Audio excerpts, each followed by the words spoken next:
Caríssimos irmãos, temos aqui nas leituras de hoje essa história intrigante de Susana, que, se não me engano, esse capítulo de Daniel só tem em grego e, portanto, não se encontra a Bíblia protestante. Lembra que elas seguiram a Bíblia hebraica? Lutero escolheu a Bíblia hebraica, que não aceitou os textos do Antigo Testamento que não foram encontrados original em hebraico. Então, eu tenho quase certeza que o capítulo de Susana não está também na Bíblia protestante. Olha quanta coisa bela que se perde, né? E é uma incoerência, porque todo o Evangelho foi escrito em grego. Todo o Novo Testamento foi escrito, não tem nenhum original. Talvez o livro de Mateus, tem um padre da igreja chamado Eusébio de Cesareia, que dizia que tinha o original em hebraico, que se perdeu, mas depois nunca achou. Ou seja, todo o Novo Testamento está em grego. É só uma curiosidade. E a história de Susana, uma história intrigante. Por quê? A gente teve que escolher a parte breve aqui, porque é muito longo. Mas quem se perde eram juízes da cidade. Pessoas de alto escalão, de muita confiança. E lá diz o seguinte, que quando Susana ia tomar banho, eles deixaram de olhar para o céu e olhar para ela. E as paixões dominaram eles, né? Então a vigilância, concupiscência dos olhos, né? Se você quer se libertar de algum tipo de vício carnal, você não pode ficar olhando. De vez em quando, é claro, é mais comum mulher reclamar, né? Que anda com o marido e o marido batendo o olho para lá e para cá. Não, mãe. Que coisa mais sem pé, sem tipo, né? Marido não tem que ficar olhando outras mulheres. Não, meu amor, né? Tem que ver o que é bonito. Só que isso é uma porta para a concupiscência.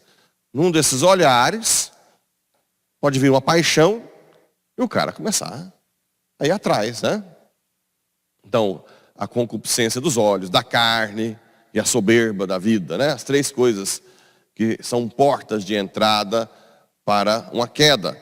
E uma queda grande. Olha a repercussão que essas coisas foram dar. Por um simples olhar, tentaram violentá-la. Ela, que é uma mulher de alta índole, gritou e não, né? E eles, como tinham credibilidade na cidade, botam a culpa nela. E foi condenada à morte, né? Até que Deus interveio com Daniel e deu sabedoria a ele e fez essa intervenção. Mas lembrem-se, ainda é Antigo Testamento. Quantas e quantas pessoas são injustiçadas nesse mundo? Agora, eu digo a vocês, se tem alguém que está me ouvindo que injustiçou alguém, seria muito melhor que quem injustiçou alguém fosse condenado nesse mundo do que esperar o juízo particular e final. Seria muito melhor ir para a cadeia, pagar, do que esperar o juízo eterno. Quando alguém erra gravemente e é preso, como um amigo meu aconteceu, foi tentar roubar o caminhão lá, o dinheiro do caminhão da Coca-Cola. Os meninos bons trabalhavam. Na primeira tentativa foram presos. E quando eu fui visitá-los, eu disse, agradeçam a Deus. Foi um dom de Deus vocês serem presos no primeiro crime. Imagina se não tivesse sido, né? Instigasse outros crimes. E hoje, realmente, ele foi uma experiência dolorosa, né? E hoje ele é uma pessoa excepcional. Está casado, trabalha ardentemente, trabalha muito, já superou tudo, já pagou a pena. Hoje é uma pessoa de uma índole extraordinária, né? Coitado dos que injustiçam os outros. dos que caluniam, e só vão ser julgados, só vão ser restabelecida a justiça no juízo particular e final. Coitados. É muito melhor que se pague aqui, ou que a pessoa vá lá e restabeleça a justiça falando a verdade, né? Quantas calúnias em trabalhos, o patrão demitir simplesmente por inveja, ou porque trabalha bem, ou porque é bonita, né? Também tem isso, tem gente que fica com inveja da beleza e quer que a pessoa seja demitida. Quantas injustiças são cometidas. Por isso, nós temos aqui, para dar um ânimo para a gente, né? Esse salmo belíssimo. Mesmo que eu passe no vale tenebroso, nenhum mal eu temerei. Estais comigo. Interessante que ontem, o filho da Elis, como é que chama o mais novo? O Bochinho. O João Gabriel, olha que interessante, agora eu estou ligando uma coisa com a outra. O João Gabriel chegou em mim e disse, eu posso te contar uma história? Aí ele disse, sim, tinha um senhor que foi condenado à cadeira elétrica nos Estados Unidos. E ele sempre carregava uma Bíblia e um terço. E queria provar a sua inocência. Só depois que morreu, que foi provado que ele era inocente. Olha, agora eu estou lembrando disso ontem. Deus, ele faz tudo no pincel, né? As coisas de... Eu fiquei assim, por que ele falou isso? E agora com a leitura de Susana e esse salmo, né? Só que tem uma coisa, esse que morreu na cadeira elétrica, onde ele está hoje? E os que injustiçaram, onde estão? Né?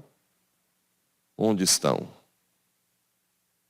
Claro que a igreja nunca fala que está no inferno, mas a chance é muito grande. É muito grande. E já o que foi injustiçado, com certeza, está agora para sempre feliz. O Senhor é o pastor que me conduz, não me falta coisa alguma. Né? Esse salmo é perfeito. Quando você estiver triste, leia o salmo. Pelos prados e campinas verdejantes, ele me leva a descansar. Para as águas repousantes me encaminha e restaura as minhas forças. Ele me guia no caminho mais seguro pela honra do seu nome. Mesmo que eu passe pelo vale tenebroso, nenhum mal eu temerei.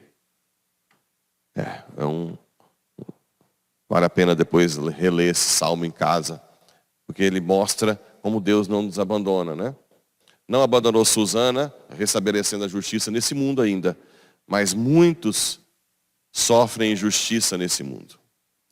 E só vão ser restabelecida a justiça no juízo, até digo final, né?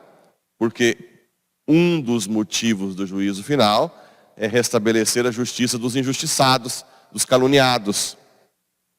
Por isso tem dois juízos. A pessoa já vai ter seu julgamento particular. Mas e a sociedade? Se uma pessoa morreu em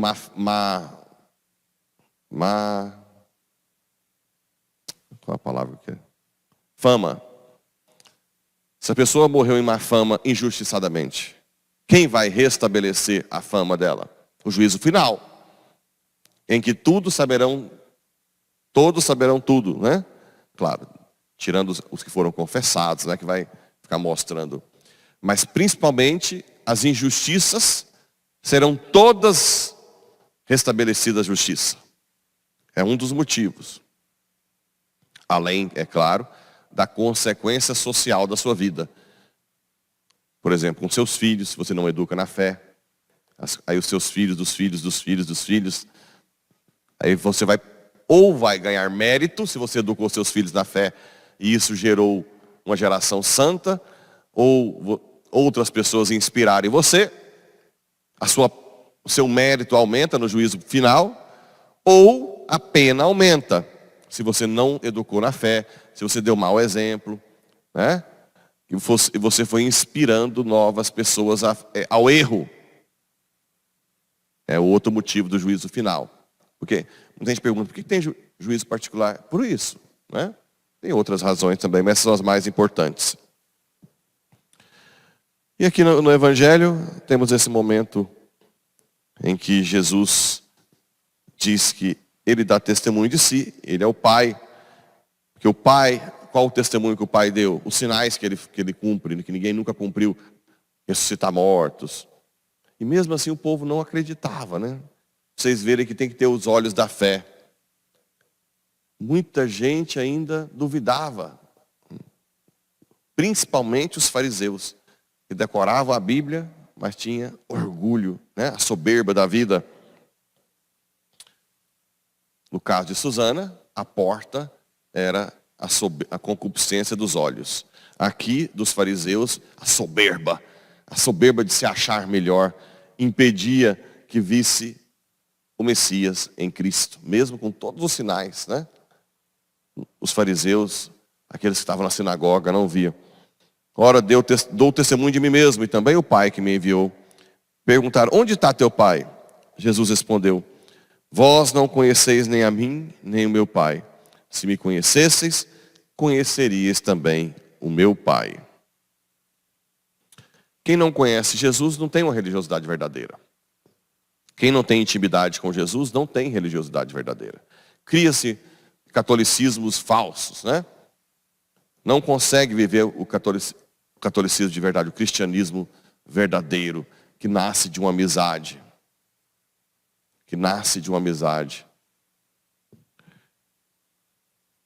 Ontem eu vi a entrevista de um molequinho aí que virou político. Muito interessante o ponto de vista. Aí ele ficou emocionado, porque um dia ele foi fazer um encontro de cristãos, ele não é católico, e um padre declarou para ele que quem estava lá em cima que Deus falou que quem estava lá em cima era um amigo dele. Ele disse, poxa, Deus me chamando de amigo, né? Se vocês leem o documento da Dei Verbum, primeiro Dei Verbum 1, no início de Dei Verbum, Deus não ficou em si mesmo, mas desceu para ser nosso amigo, né? E relacionou com o homem como amigo. Papa Bento, quando escreveu aquela trilogia, lá, a Ópera Omnia, aquela trilogia de Jesus Cristo, ele diz, escrevo como um amigo fala de outro amigo. Isso resume toda a religião cristã. Tudo. Se você é amigo de Jesus, você é o melhor cristão que existe. Então que Nossa Senhora, fica vendo coberta, ela é tão bonita, né? Mas vamos viver o luto. O luto. Que Nossa Senhora nos ensine cada vez mais a ser amigo do seu filho. Assim seja.